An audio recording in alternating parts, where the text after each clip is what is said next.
Hello all, welcome to bio Pathshala और मैं हूं आपकी educator Anita. So this is the PYQ of NEET 2021 from the topic that we have discussed previously. Succus entericus is referred to as first option pancreatic juice, intestinal juice, gastric juice and the chyme. The correct answer of this question is option number 2, that is the intestinal juice. Previous lecture में बेटा हमने देखा था कि mucosa की जो है modification होती है crypts of Lieberkuhn in the small intestine. ये जो क्रिप्ट्स ऑफ लाइबर-कोहन है they secrete succus entericus which is also known as intestinal juice. I hope this topic is clear to you. So next we will do the stomach. As we are discussing the alimentary canal, तो alimentary canal में सबसे पहले हम देखेंगे stomach की location कहाँ पे है। जो स्टमक है उसका शेप जो है इट इज जे शेप्ड और इसकी लोकेशन कहाँ है, in left side of the abdominal cavity. ध्यान से सुनो अगेन, सबसे इंपॉर्टेंट है स्टमक का shape it is J shaped and is located in upper left portion of the abdominal cavity. Abdominal cavity के लेफ्ट पोर्शन पे होगा ये। Now first of all see what is the abdominal cavity. Now, this is the structure of human body. Roughly, I am drawing it just to understand कि आप लोगों को समझ आ जाए बस।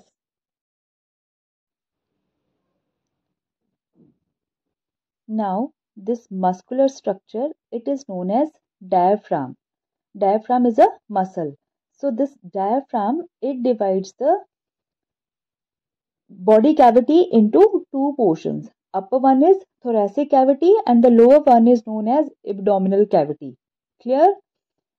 अब देखो बेटा, यहाँ से जो है ईसोफेगस आएगी और स्टमक कहाँ पे प्रेजेंट है, स्टमक की लोकेशन कहाँ पे है, ये देखो एब्डोमेन में आ रही है ना, because it is below the diaphragm. So remember this thing that stomach is located in abdominal cavity. I hope कि आपको थोरैसिक कैविटी और एब्डोमिनल कैविटी में डिफरेंस क्लियर हो चुका होगा। Now come back to the stomach. So next is कि जो food है वो स्टमक में 4 to 5 आवर्स के लिए रहता है। सो मेन फंक्शन क्या है इसका 4 to 5 आवर्स के लिए रहने का, कि स्टमक में फूड का mechanical as well as biochemical breakdown होगा। मैकेनिकल ब्रेकडाउन हमने इससे पहले कहाँ पढ़ा था, माउथ में। माउथ में क्या प्रेजेंट थे, टीथ, जिन्होंने मैस्टिकेशन करी, तोड़ा उस फूड को छोटे पार्टिकल्स में। नेक्स्ट जो मैकेनिकल फूड मैकेनिकली जो फूड टूटेगा दैट इज इन स्टमक। अब हम देखते हैं कि स्टमक में ऐसे कौन से स्ट्रक्चर्स हैं which will do the mechanical breakdown of food.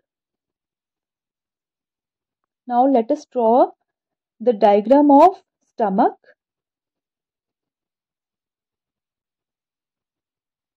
As we have discussed, it's like J-shaped structure.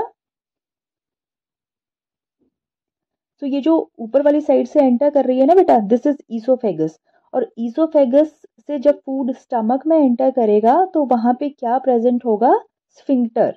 Sphincter किसके लिए प्रेजेंट होते हैं, to regulate the movement.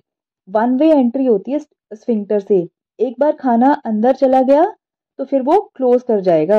And sphincters किस चीज के बने होते हैं, हमने कल हिस्टोलॉजी ऑफ गट में देखा था, जो मस्कुलरिस पोर्शन आता है ना गट में, हिस्टोलॉजी में, गट में जो सर्कुलर मसल्स होती हैं उसकी थिकनिंग होती है ये जो स्फिंक्टर्स हैं।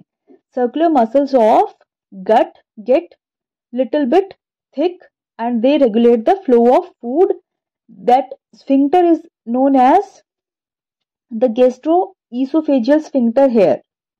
और जो लोअर एंड पे जहां से स्टमक से फूड बाहर जाना है वहां पे भी स्फिंक्टर प्रेजेंट है, that sphincter is known as pyloric sphincter. Now ये जो है स्टमक का फर्स्ट पार्ट है विच आई एम ड्रॉइंग। यहाँ दिस पोर्शन में, इस पोर्शन में सबसे पहले जो खाना है वो ईसोफेगस से एंटर करेगा and this portion is known as cardia या cardiac stomach. It is first part of the stomach. Now this is second portion of the stomach ये जो अपर एंड पे रहेगा, अपर साइड पे, this is known as fundus. So this is second part of the stomach. First part is cardia, जहां पे oesophagus से food enter करेगा, and the second part is fundus. Now third part of stomach is body. Most of the जो digestion होगा food का वो stomach के इसी पोर्शन में होगा. अभी हम देखेंगे क्यों यहाँ पे सबसे ज्यादा डाइजेशन होगा, क्या प्रेजेंट है यहाँ पे. So this is third part of the stomach, that is called body. Next to this is the last part of the stomach, the fourth part of the stomach, which is known as pylorus या pyloric part.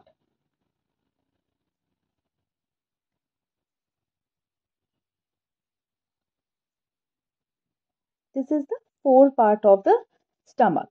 First is cardia, second is fundus, third is body, and the fourth one is pylorus. और stomach के दोनों ends पे क्या present है, sphincter. Now see, जो body part है stomach का, इसमें बेटा थिक मस्कुलर फोल्ड्स होंगे. These muscular folds are known as rugae. ये म्यूकोजा की ही मॉडिफिकेशन आती है. These are known as rugae. In details we have discussed it in previous lecture. So again हम लोग कुछ एक important points देख लेते हैं about gastroesophageal sphincter. So जैसे कि हमने बेटा previously देखा कि sphincter जो हैं they are nothing but just the thickening of muscles which regulate the entry of food. और ये entry जो है वो one way होगी, ठीक है ना. तो ये जो गैस्ट्रोईसोफेजियल स्फिंक्टर है, सबसे पहले इसकी प्रेजेंस कहाँ पे प्रेजेंट है, at the junction of oesophagus and stomach. And as we know that it is form due to thickening of circular muscles of muscularis. Previous lecture में हमने किया था कि मस्क्युलरिस में मेनली 2 लेयर्स होती हैं, outer longitudinal muscle, inner circular muscles. तो ये किसका बना है, किसकी थिकनिंग की है ये सर्कुलर मसल्स की. And it allow only one way movement of the food. Okay, next जो इंपॉर्टेंट पॉइंट आता है स्टमक में, that are the oblique muscles. बेटा वैसे मसल्स में 2 ही लेयर्स आती हैं, outer longitudinal and inner are the circular. But and additional layer of muscle is present in stomach, they are known as oblique muscles. अभी हमने पीछे पढ़ा कि हमारा जो स्टमक है उसमें मैकेनिकल ब्रेकडाउन ऑफ फूड भी होगा. तो कौन सा ऐसा पार्ट है या कौन सी ऐसी मसल्स हैं जो उस मैकेनिकल ब्रेकडाउन को करेंगी. So this is the function of oblique muscles. It enable churning motion required for the mechanical digestion. ठीक है, अब आप इस पिक्चर में ध्यान से देखो, जो नीचे वाली ये सबसे लेयर है ना, that are the oblique muscles. Oblique muscles slanting होती हैं. सबसे ऊपर देखो लॉन्गिट्यूडनल मसल, सेंटर में थी सर्कुलर मसल, एंड सबसे नीचे है oblique muscle. Clear. Now one important disease is related to this gastroesophageal sphincter, that is known as GERD. GERD is gastroesophageal reflux disease. Gastroesophageal reflux disease. अब देखो बेटा, कई बार क्या होता है कि हम लोग नॉर्मली जैसे फूड ईसोफेगस से कहाँ एंटर किया, स्टमक में. वैसे तो स्फिंक्टर क्या करता है, one way movement of food करता है. बट समटाइम्स व्हाट हैपेंस कि जो स्टमक का फूड है along with acids that comes in the backward direction towards the food pipe, वो नीचे से ऊपर की तरफ आ जाता है. ठीक है ना. और उसकी वजह से अब देखो स्टमक में जब वो स्टमक से वापस आया फूड, तो that is mixed with acid. Acid क्या करेगा, जो फूड पाइप की म्यूकोजा है उसको डैमेज करने की कोशिश करेगा. So that causes a burning sensation, जिसे हम हार्ट बर्न भी कहते हैं। Heart, why this word is related to digestive system. Heart का कोई कनेक्शन नहीं है यहाँ से। हार्ट बर्न इज जस्ट कि ये जो पोर्शन है एलिमेंट्री कैनाल का, ये हार्ट के थोड़ा नियर बाय रहता है, इसलिए इसे हार्ट बर्न का नाम दे देते हैं। ठीक है, that burning is actually due to the food that is coming with acid and damaging the mucosa. Heart burn जो है सिर्फ गर्ड की वजह से नहीं होता, और भी रीजंस रहते हैं, but this is one of the reason. Clear? So mucosa जो है स्टमक की, that is not smooth. So next point is the mucosa of stomach is not smooth. फिर ये कैसी है? It has the pits. Pits means depression है, और जो ये पिट्स हैं ये और गहरे होते जाते हैं, and further they give rise to the gastric glands. Now see कि कैसे म्यूकोजा जो है मॉडिफाइड होती है स्टमक रीजन में। जब हमने हिस्टोलॉजी पढ़ी थी उसमें हमने मॉडिफिकेशंस पढ़ी थी म्यूकोजा की in stomach as well as in small intestine. So now we are seeing the modification of mucosa in stomach. Now see, these are the depressions. They are known as pits as they are present in stomach. So we call them gastric pits.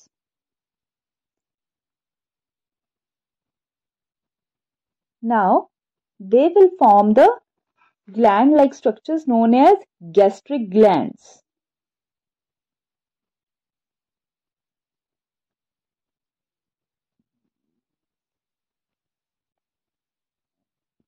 ये पूरी mucosa है बेटा, जो ये fold होके gastric glands दे रही हैं. ठीक है, that all is mucosa. Now at the neck region it has the small cells known as the mucus neck cells. नेक पे प्रेजेंट है और क्या सिक्रीट करते हैं? म्यूकस. इसलिए इनको नाम दे दिया mucous neck cells which secrete the mucus. Next जो मैं येलो कलर में ड्रॉ कर रही हूं, they are the oxyntic cells और parietal cells. So first one are the mucous neck cells and second one are the oxantic cells or parietal cells. Now in between a third type of cells are also present which are known as peptic cells or the chief cells.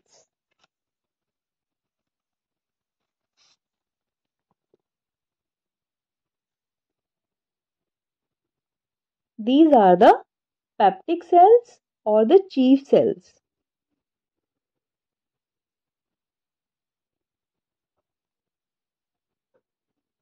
Another type of cells which are present in gastric glands are known as enteroendocrine cells. Enteroendocrine cells. Entero means that word is related to GI, gastrointestinal tract. Entero means that endocrine cells means they secrete some endocrine secretions like hormones. So these are the 4 types of cells present in gastric glands. First are the mucous neck cells. Second are the oxantic cells which are also known as parietal cells. Third are the peptic cells or chief cells. And the fourth one are the enteroendocrine cells. Now let us see in details what are the secretions of these cells called. First are the mucous neck cells. They are also known as goblet cells. और ये क्या secrete करेंगे बेटा? Mucus. Mucus क्या करता है? Protect करता है पूरे स्टमक को from the HCl. HCl otherwise क्या कर देगा? सारा बर्न कर देगा ना. तो उससे कौन प्रोटेक्ट करके रखता है स्टमक को? म्यूकस. सो दैट कि जो HCl है वो कोई डैमेज ना करे. ठीक है ना. So these 4 types of cells are mucous neck cells, peptic or chief cells, oxantic cells, enteroendocrine cells. So second are the oxantic cells or parietal cells.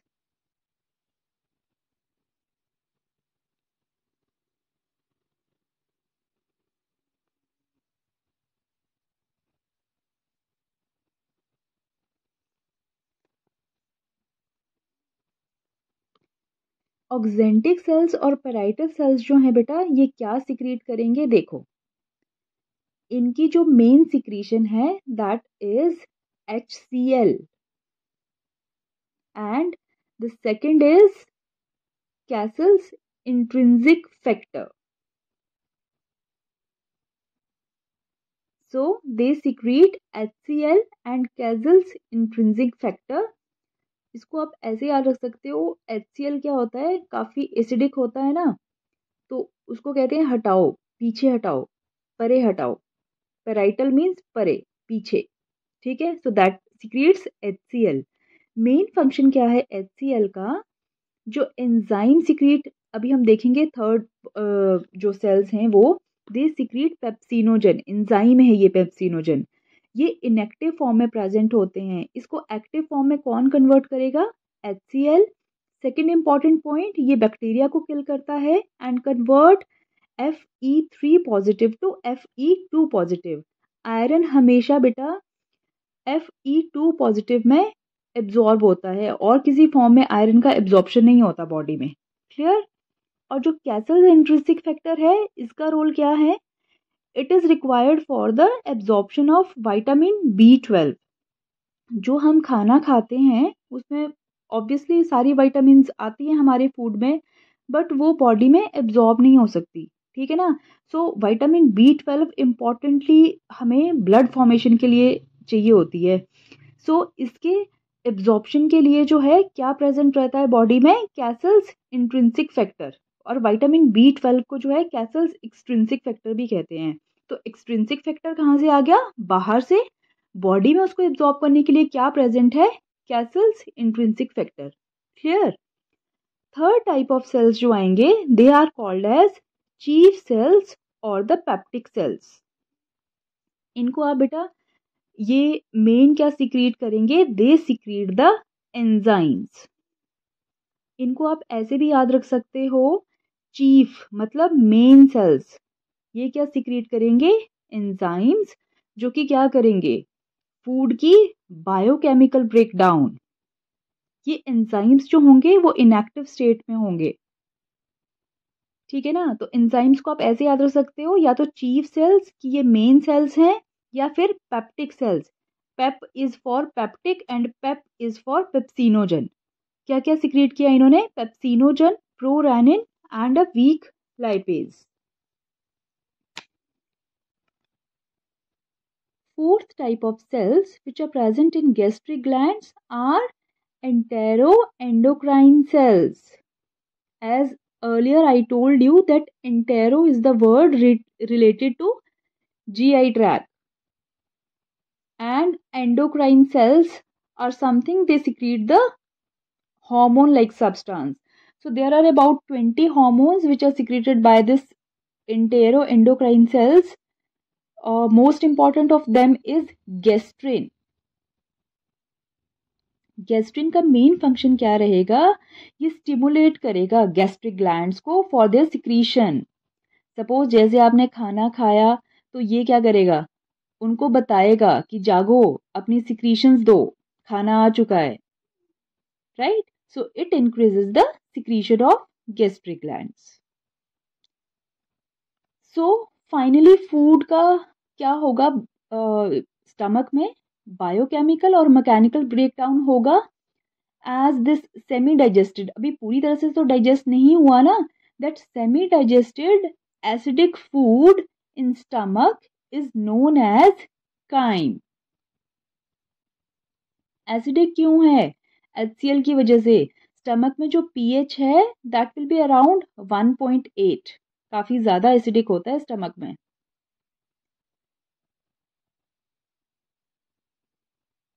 I hope this topic is clear to you. Next move to the small intestine. उसके बाद pyloric sphincter हमने जो पढ़ा था उसमें से पास होके फिर खाना कहाँ पहुंच जाएगा, स्मॉल इंटेस्टाइन में। Small intestine mainly has 3 parts. First is duodenum, second is jejunum and the third part is ileum. Now this duodenum is C-shaped part. It is C-shaped.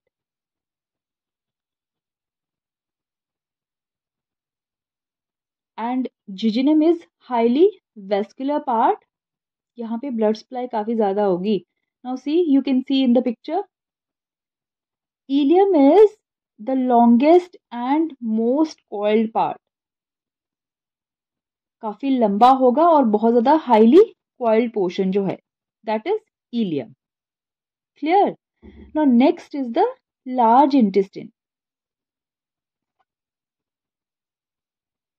The large intestine mainly also have three parts. First one is the cecum. Second is colon. And the third part is rectum.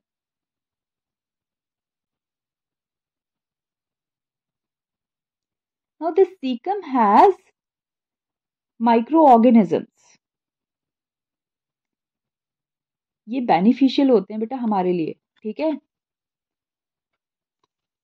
अब देखो caecum के पास एक finger like projection भी है, see, and this is known as vermiform appendix. It is in vestigial organ. ऐसा कोई use है नहीं इसका बॉडी में.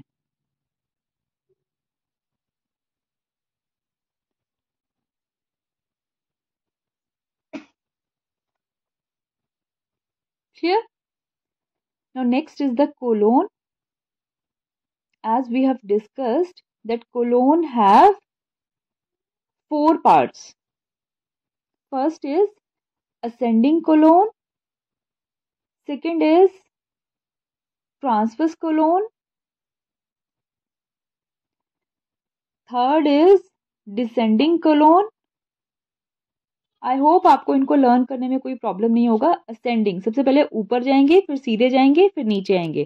Ascending, transverse and descending. और लास्ट जो पोर्शन आएगा दैट इज सिग्मोइड. अब देखो बेटा रेक्टम जो है वो लास्ट पोर्शन आएगा लार्ज इंटेस्टाइन का, and that store the faeces. तो last part is anus. Undigested food या अनएब्जॉर्ब फूड बॉडी में जो भी होगा that is moved out through the anus. So that is all about the digestive system. Now this is the question from NEET 2019. Identify the cells whose secretion protect the lining of gastrointestinal tract from various enzymes. Options are duodenal cells, chief cells, goblet cells and oxantic cells.